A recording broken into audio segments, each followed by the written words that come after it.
एक बार फिर से पार्लियामेंट सेशन में वापस आते हैं। मतलब मेरे देश की संसद गर्म थी और जो ये मतलब एकदम पैशनेट हम फाइट ऑफ देखते हैं टॉप लीडर्स के बीच में, ये क्या हाल के दिनों में आपको लगता है ये आक्रामकता बढ़ी है? क्योंकि मतलब सीधा चोरी, वोट चोरी, तो ऑब्वियसली जब आप काउंटर करते हैं तो उसी अग्रेशन से करते हैं। क्या आक्रामकता बढ़ गई है नेताओं के बीच? देखिए अंजना जी, आप तो सीनियर जर्नलिस्ट हैं, यहाँ पे सब सीनियर बैठे हैं। पार्लियामेंट में विट एंड ह्यूमर होते हैं। किसी भी पार्लियामेंट्री डेमोक्रेसी में आप जाइए, इवन हाउस ऑफ कॉमन्स का भी मैंने काफ़ी वीडियो देखे हैं। जो पार्लियामेंट के अंदर विट्स एंड ह्यूमर जो होते हैं, वो टोका टोकी, वो पार्लियामेंट्री सिस्टम का एक इनहेरेंट हिस्सा है। लेकिन अभी क्या होता है कि आप जो गाली वर्ड गाला गाली होते हैं ना, तो फिर वो विट एंड ह्यूमर नहीं रहते हैं।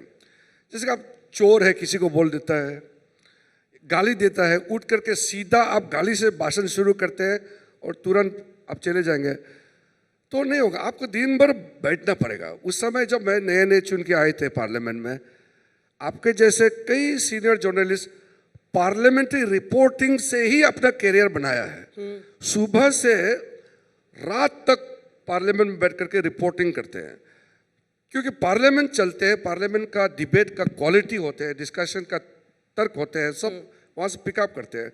अभी किताब भी निकला है पार्लियामेंट का जो गतिविधि है उसके बारे में। तो पार्लियामेंट्री डेमोक्रेसी में किसी भी देश, सिर्फ इंडिया का सवाल नहीं, किसी भी पार्लियामेंट्री डेमोक्रेसी में आप एक चीज देखने को मिलेंगे, गतिरोध। ये नहीं है। तो मैं आपके माध्यम से कहना चाहता हूँ कि पार्लियामेंट में अगर हंगामा होता है तो आप उसमें चिंतित होने का आवश्यकता नहीं है। Don't be too disappointed with the ruckus being created in the parliament, क्योंकि पार्लियामेंट का अंदर हंगामा नहीं होगा तो किधर होगा।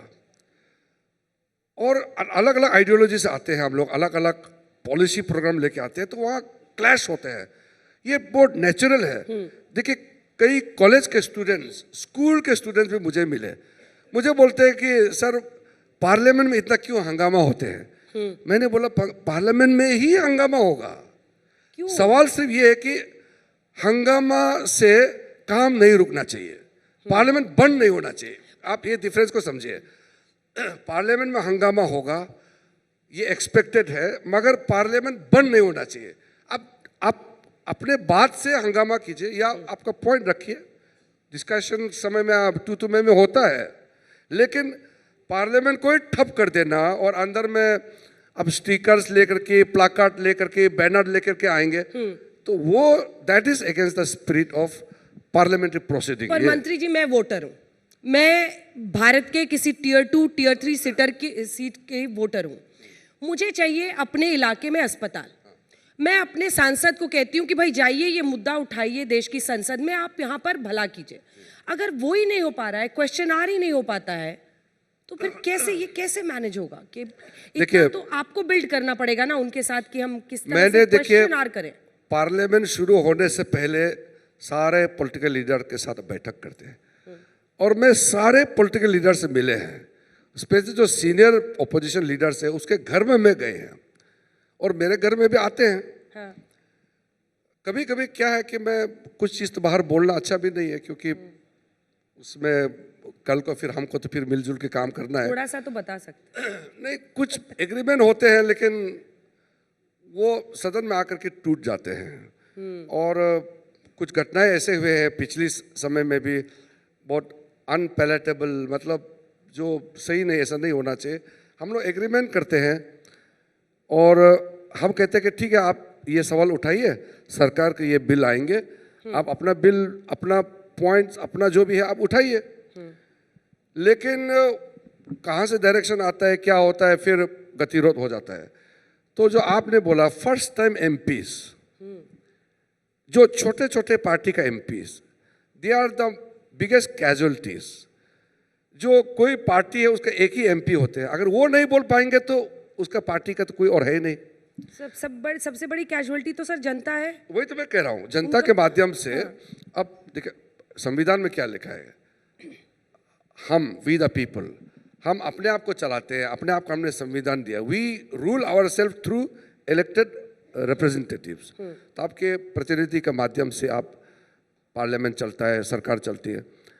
तो मेरा ये कहना है कि सबसे बड़ा कैजुअलिटी फर्स्ट टाइम एमपीज और जो छोटे पार्टी के एमपीज, वो सबसे बड़ा नुकसान होता है, क्योंकि दिन भर पार्लियामेंट अगर बंद हो गया, वो कहाँ उठाएंगे अपने बात। पार्लियामेंट में कोई भी मुद्दा उठाता है तो उसका जवाब देना ये बाध्य है, कंपलसरी है, सरकार को जवाब देना ही है। किसी भी एमपी ने सवाल उठाया तो जवाब देना ही है। तो पार्लियामेंट में अगर सवाल नहीं उठाएंगे तो सरकार मतलब मैं आपको बता रहा हूँ ये बात, मैं इसमें हिचकना नहीं चाहता हूँ। जब पार्लियामेंट नहीं चलती है तो अधिकारी आराम होता है, क्योंकि ऑफिसर लोग आराम हो जाते हैं। पार्लियामेंट क्वेश्चन में तो रात भर ऑफिसर पूरा फाइल खोल के सारा तैयार करना पड़ता है, जवाब देना है हर एक चीज का। और मंत्री को भी जो क्वेश्चन आर का मंत्री तो है ही, सबको काम करना पड़ता है, पूरा मिनिस्ट्री सिस्टम चलता हलचल मच जाता है।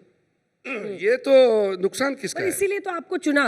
ये कहा गया कि आप सबको लेकर चल सकते हैं, आप कंसेंसस बना सकते हैं विदेशी जो विपक्षी नेता हैं उनके साथ। मैं जैसे Consensus कौन कहा, बनाएगा? मैं चाय के लिए भी बुलाता हूँ अपोजिशन लीडर्स को। अपोजिशन के कई लीडर्स को मैं पर्सनली फ़ोन करता हूँ, घर में बुलाता हूँ, मैं भी जाता हूँ, मुझे भी चाय पिलाते हैं। कई अपोजिशन लीडर मुझे खाने में भी बुलाते हैं। ये तो हो गया एक आउटसाइड द हाउस आउटरीच। और ऐसे पार्लियामेंट्री अफेयर्स मिनिस्टर मेरा ड्यूटी है। दुनिया का सबसे बड़ा लोकतंत्र, इस पार्लियामेंट को चलाना आसान भी नहीं है। आप सोचिए, जब यूके का एमपीस लोग आते हैं तो मेरा बात सुन के वो दंग रह जाते हैं। वहाँ एक एमपी का वोटर कितना होते हैं? 65,000 70,000 में एक एमपी होते हैं। हमारा यहाँ 30 लाख में एक एमपी होते हैं। इतना बड़ा देश, इतना बड़ा समस्याएं, तो यहाँ गंभीरता भी बहुत ज़्यादा है, पॉपुलेशन भी ज़्यादा है, देश भी बड़ा है, तो दिल भी तो बड़ा होना चाहिए। तो हम लोग इसलिए दिल बड़ा हो किसका दिल बड़ा होना चाहिए? सबका, सरकार का दिल बड़ा ही है, अपोजिशन का दिल छोटा है, इसलिए छोटे छोटे बातों में वो वॉकआउट करते हैं। सबसे चैलेंजिंग लीडर कौन लगता है आपको विपक्ष की तरफ से? सबसे मुश्किल जिसको संभालना है? कोई अपोजिशन लीडर खराब ऐसे तो नहीं है, मतलब निजी तौर पर जो बात करने के बाद, एग्रीमेंट करने के बाद जो मुकर जाते हैं, वो थोड़ा ठीक नहीं है। कौन है वो? मैं नाम नहीं लेना चाहता हूँ, वो निजी तौर पर वो अच्छा नहीं लगता है।